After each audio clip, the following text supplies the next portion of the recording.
कार्यक्रम के पुण्यार्चक हैं आयोजक श्री 1008 श्रीमद जिनेन्द्र आदिनाथ जिनबिंब पंच कल्याणक प्रतिष्ठा महोत्सव समिति एवं निवेदक श्री जम्बू स्वामी तपोस्थली जन कल्याण संस्था पंजीकरण अतिशय क्षेत्र श्री जम्बू स्वामी तपोस्थली बौलखेड़ा। जय जिनेंद्र दर्शकों, मैं शिफाली जैन और आप सभी का स्वागत है जिनवाड़ी चैनल पर। दर्शकों, पंच कल्याणक महोत्सव आयोजित करना बड़े ही गर्व की बात होती है और ऐसे पावन आयोजन में सम्मिलित होने का सौभाग्य भी बड़े ही पुण्यशाली भक्तों को मिलता है। कुछ ऐसा ही पुण्योदय हुआ राजस्थान के भरतपुर स्थित अतिशय क्षेत्र श्री जम्बू स्वामी तपोस्थली बौलखेड़ा वासियों का, जिन्हें परम पूज्य भिक्षुण ज्ञानोपयोगी आचार्य श्री वसुनंदी जी मुनिराज सत्संग के पावन सानिध्य में 11 से 15 जनवरी के मध्य श्रीमद जिनेन्द्र आदिनाथ जिनबिंब पंच कल्याणक प्रतिष्ठा महोत्सव एवं विश्व शांति महायज्ञ आयोजित करने का परम सौभाग्य प्राप्त हुआ।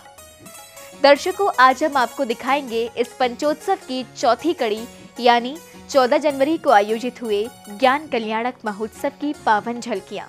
राजस्थान के भरतपुर स्थित अतिशय क्षेत्र श्री जम्बू स्वामी तपोस्थली बौलखेड़ा में 11 से 15 जनवरी के मध्य श्रीमद जिनेन्द्र आदिनाथ जिनबिंब पंच कल्याणक प्रतिष्ठा महोत्सव एवं विश्व शांति महायज्ञ आयोजित किया गया, जिसमें परम पूज्य भिक्षुण ज्ञानोपयोगी आचार्य श्री वसुनंदी जी मुनिराज सत्संग का पावन सानिध्य भक्तों को मिला। महोत्सव में 14 जनवरी को प्रभु का ज्ञान कल्याणक मनाया गया, जिसका शुभारंभ प्रातः कालीन बेला में श्री जी के नित्य महापूजन अभिषेक एवं शांति धारा के साथ हुआ।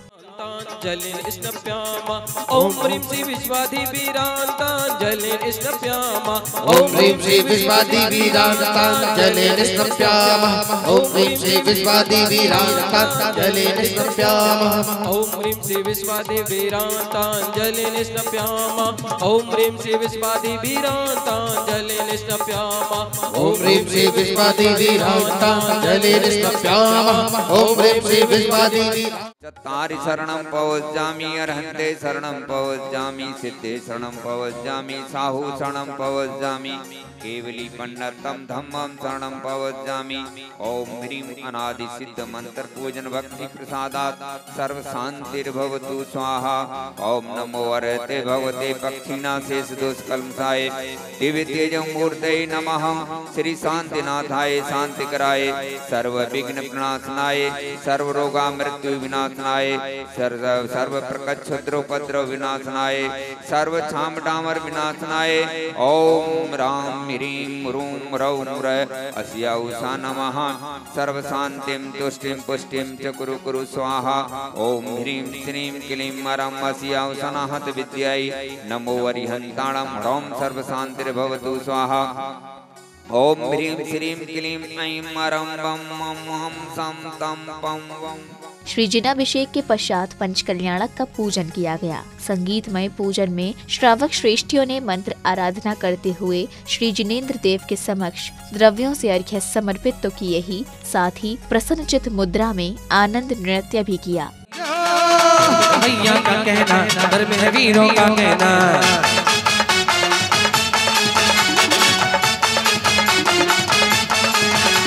ये धर्म है आत्मज्ञानी का मंदिर महावीर स्वामी का। ये धर्म है आत्मज्ञानी का मंदिर महावीर स्वामी का। धर्म का भैया का कहना धर्म है वीरों का कहना। केवल ज्ञान कल्याणक के मंगल अवसर पर परम पूज्य भिक्षुण ज्ञानोपयोगी आचार्य श्री वसुनंदी जी मुनिराज ने उपस्थित धर्म स्नेही सत श्रद्धालुओं को आहार दान सर्वश्रेष्ठ बताया।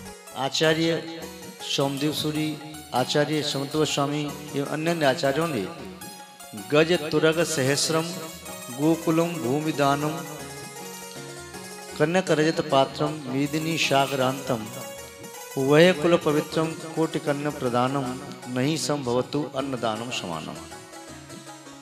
गज तुरग सहस्रम, हजारों हाथियों का दान दिया जाए, हजारों घोड़ों का दान दिया जाए। गोकुलम भूमिदानम, हजारों या लाखों गायों का दान दिया जाए, भूमि का दान दिया जाए। कनक रजत पात्रम, सोने चांदी के बर्तनों का दान दिया जाए। उभय कुल पवित्रम कोटि कन्या प्रदानम, दोनों कुलों को पवित्र करने वाली करोड़ों कन्याओं का दान दिया जाए। किंतु ये सभी दान मुट्ठी भर अन्नदान के सामने फीका पड़ जाता है। एक गिलास आहार दान दिया उत्तम पात्र को, महामुनि को। एक गिलास आहार दान देने से जिस फल की प्राप्ति होती है उतने फल की प्राप्ति अन्य सभी दानों के मिलकर के भी नहीं होती। तदुपरांत महामुनिराज आदिनाथ जी की प्रथम बार आहार विधि कराई गई। इसके लिए उपस्थित सभी श्रावक श्राविकाओं ने उनका विधि पूर्वक पड़गहन किया। प्रथम आहार का सौभाग्य राजा श्रेयांश एवं राजा सोम को मिला। पूर्ण शुद्धि के साथ महामुनिराज आदिनाथ जी को इक्षु रस से आहारचर्या कराई गई। जय जय आदिनाथ भगवान, जय जय आदिनाथ भगवान, जय जय आदिनाथ भगवान। इक्षु रस का किया पारणा, इक्षु रस का किया पारणा, आखा तीज महान। जय जय आदिनाथ भगवान, जय जय आदिनाथ भगवान, जय जय आदिनाथ भगवान, जय जय आदिनाथ भगवान।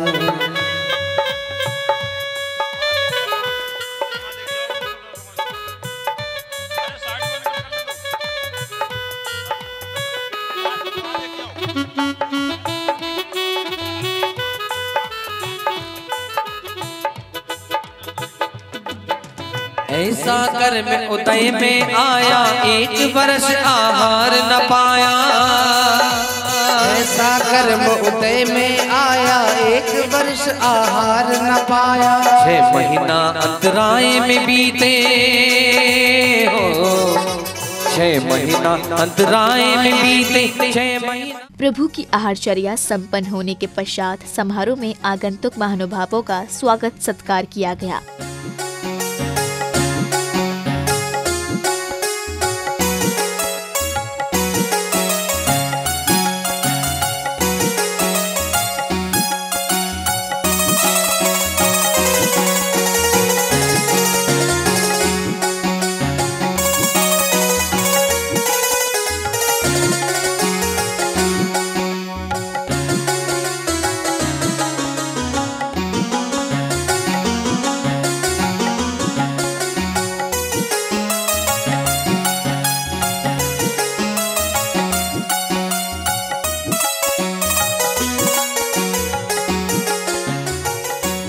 तदुपरांत प्रभु को केवल्य ज्ञान उत्पत्ति हुई और उनका भव्य समवशरण लगाया गया, जिस पर गणधर के रूप में परम पूज्य अभीक्षण ज्ञान उपयोगी आचार्य श्री वसुनंदी जी मुनिराज संघ सहित विराजमान हुए। तभी प्रभु की दिव्य देशना श्रवण करने समवशरण में चारों निकाय के देवों का आगमन हुआ।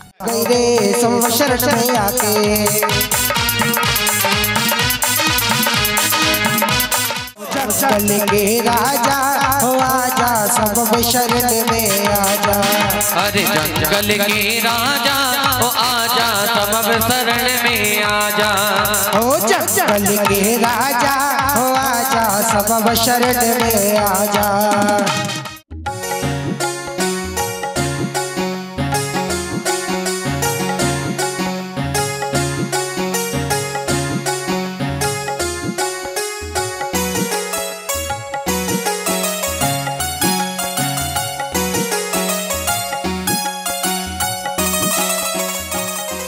प्रभु का दिव्य समवचरण बड़ा ही खूबसूरत था और इसके मध्य विराजमान साधु संतों का संग इसे और भी सुंदरता प्रदान कर रहा था। इस मंगल अवसर पर साधु संतों का पिच्छिका परिवर्तन भी किया गया।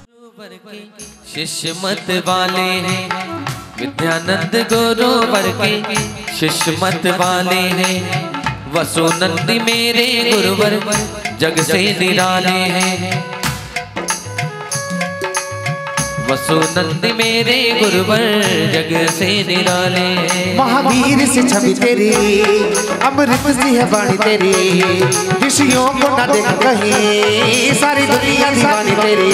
पहना दिगंबर गहना, जग को में गुरु जय। पुण्यशाली श्रावकों ने प्रभु के भव्य समवशरण की मंगल आरती उतारी। तदुपरांत परम पूज्य भिक्षण ज्ञान उपयोगी आचार्य श्री वसुनंदी जी मुनिराज ने समवशरण से मंगल उद्बोधन देकर श्रावकों की शंकाओं का समाधान किया। महाराज, स्त्री पर्याय में रहते हुए हम अपना उद्धार कैसे कर सकते हैं? हे भव्य वर पुंडरीका, आपने आत्म कल्याण से अनुप्रेरित होकर की जो जिज्ञासा प्रकट की है निस्संदेह प्रशंसनीय है। स्त्री पर्याय में रहते हुए आत्म कल्याण कैसे किया जा सकता है? श्राविका अपने 6 आवश्यक कर्तव्यों का पालन करे।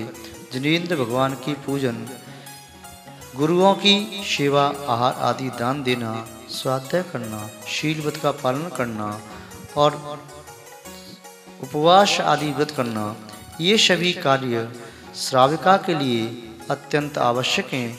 इनके माध्यम से न केवल 7 से पुण्य का बंध होता है, अपितु ये पाप पंख को प्रक्षालन करने वाले भी समर्थ कारण होते हैं। हे भगवान नमोस्तु नमोस्तु नमोस्तु। हे भगवान, संसार में रहते हुए हम सुखी कैसे रह सकते हैं? हे भव्य वर पुंडरीका, शची पद से विभूषित आपने जो जिज्ञासा प्रकट की है अत्यंत शुभ है। सुख संसार में नहीं है, सुख हमारी आत्मा में है। दुख भी संसार में नहीं है, दुख भी हमारी आत्मा में है। जब हम निराकुल चित्त से बैठते हैं तब हर समय हर स्थान पर सुख की अनुभूति की जा सकती है। जब हम व्याकुल चित्त के साथ बैठते हैं तब हमारे चित्त में दुख की अनुभूति होती है। सुख और दुख जो संसार में माने जाते हैं वे हमारी भ्रामक कल्पनाएं हैं। जो कर्म के उद्देश्य हमें जो फल प्राप्त होता है उसमें हर्ष और विषाद को प्राप्त होते हैं। सत्यता ये है सच्चा सुख तो। संध्या काल की बेला में सामूहिक आरती का आयोजन किया गया। इस आरती के दौरान भक्तों का उत्साह जिस कदर देखने को मिला वह अपने में अलग ही दिखाई दिया। इस दौरान पुरुष, महिलाएं, बुजुर्ग, बच्चे सभी प्रभु भक्ति में सराबोर नजर आए।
आरती के बाद भैया जी ने अपने प्रवचनों के माध्यम से उपस्थित भक्तों को धर्म का मर्म बताया। धन्य कुमार नाम के चरित्र की ये कथा है। एक अकृत पुण्य नाम का बेटा था, जन्म लिया, यानी उसके जीवन में रंच मात्र भी पुण्य नहीं था और वो पुण्य जन्म लेते ही पिता की मृत्यु हो गई, माँ रह गई। इतनी स्थिति आई कि माँ को एक सेठ के यहाँ नौकरी करनी पड़ी। उस सेठ के लड़के रोजाना खीर खाया करते थे, वो बेटा को संग ले जाया करती थी। अकृत पुण्य वो बेटा था, वो खीर मांगता था, रोता था, लेकिन वो सेठ के बच्चे नहीं देते थे। एक दिन सेठ ने उनको देख लिया कि मेरे बेटे खीर खा रहे हैं और ये बेटा मांग रहा है लेकिन दे नहीं रहे हैं। उसने उसकी माँ को बुलाया कि बहन ऐसा करना, तू जब शाम को घर जाए तो खीर बनाने का सारा सामान ले जाना और इस बच्चे को दूसरे दिन खीर खूब पेट भर के खिलाना। अब वो धर्मात्मा औरत थी, उसने सोचा कि चलो हम खीर तो बना ही रहे हैं, क्यों नहीं शुद्ध वस्त्र, 2 मिनट की बात है, शुद्ध वस्त्र पहन करके और हम क्यों नहीं मुनि महाराज को कोई आ जाए द्वार पर उनको पड़गाहन कर लें।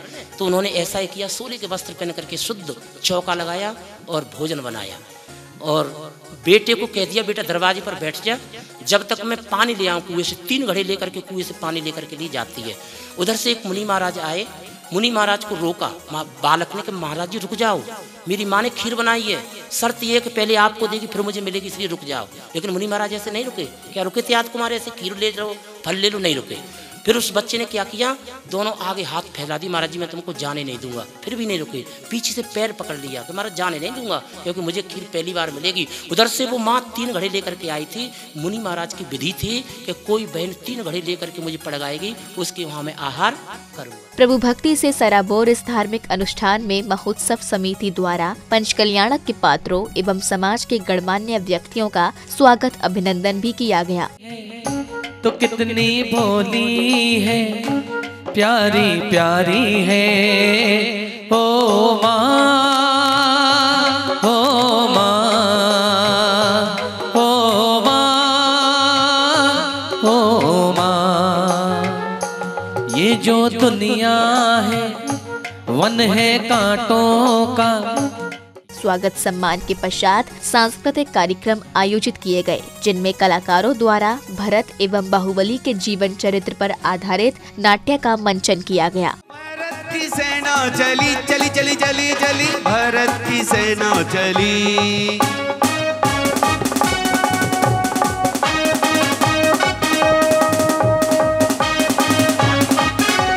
बोधनपुर नरेश बाहुबली की जय हो, बोधनपुर नरेश बाहुबली की जय हो। हाँ हाँ महाराज, हम बिल्कुल तैयार हैं महाराज। बोधनपुर का एक एक सैनिक, अयोध्या के हजारों सैनिक और भारी है महाराज, आप निश्चिंत रहिए महाराज।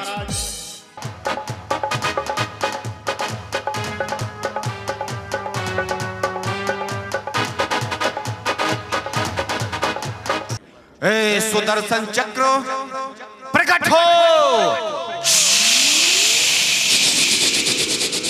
जा मेरे बैरी का अंत कर दे, जा।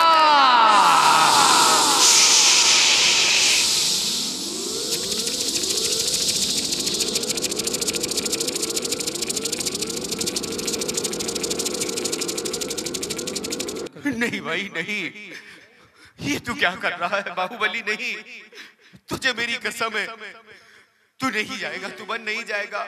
मुझे नहीं बनना चक्रवर्ती, मुझे नहीं बनना। ना जा रे, ना जा रे, यूं मुझे छोड़ के, दिल मेरा तोड़ के। ना जा रे, ना जा रे, ना जा रे, ना जा रे। दर्शकों, ये राग रंग का नहीं, आध्यात्म का मेला था, जिसमें देश के कोने कोने से पहुंचे दिगंबर जैन भक्तों ने सहभागिता कर सातिशय पुण्य का अर्जन किया। राजस्थान के भरतपुर स्थित अतिशय क्षेत्र श्री जम्बू स्वामी तपोस्थली बौलखेड़ा में 11 से 15 जनवरी के मध्य आयोजित हुए इस पंचकल्याणक महोत्सव में आज आपने अवलोकन किया प्रभु के ज्ञान कल्याणक की अनुपम झलकियों का। अब समय है आपसे विदा लेने का। कल पुनः उपस्थित होंगे मोक्ष कल्याणक की पावन झलकियों के साथ। इसी मंगल भावना के साथ मुझे दीजिए आज्ञा और आप देखते रहिए जिनवाड़ी चैनल। जय जिनेंद्र। इस कार्यक्रम के पुण्यार्चक थे आयोजक श्री 1008 श्रीमद जिनेंद्र आदिनाथ जिनबिंब पंच कल्याणक प्रतिष्ठा महोत्सव समिति एवं निवेदक श्री जम्बू स्वामी तपोस्थली जन कल्याण संस्था पंजीकरण अतिशय क्षेत्र श्री जम्बू स्वामी तपोस्थली बौलखेड़ा।